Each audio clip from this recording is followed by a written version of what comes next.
Hello বন্ধুরা, আপনারা কেমন আছেন? আমি ভালোই আছি। তো আজকের রেসিপি কাবলি ছোলার দম। তো এটা সম্পূর্ণ নিরামিষ।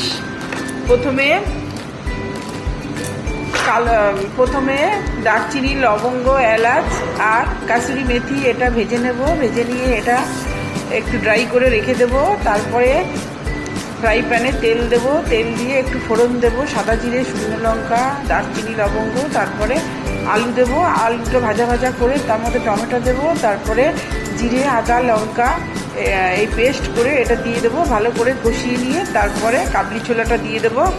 কাবলি ছোলাটা আর একটু কষিয়ে নিয়ে তারপরে জল দিয়ে দেবো। লাস্টে নামানোর সময় ওই যে আগে যে মশলাটা করেছিলাম ওটা গুঁড়ো করে ওটা দিয়ে দেবো। ব্যাস, এইভাবে কাবলি ছোলা বন্ধুরা করে খেয়ে দেখবেন। এটা সম্পূর্ণ নিরামিষ।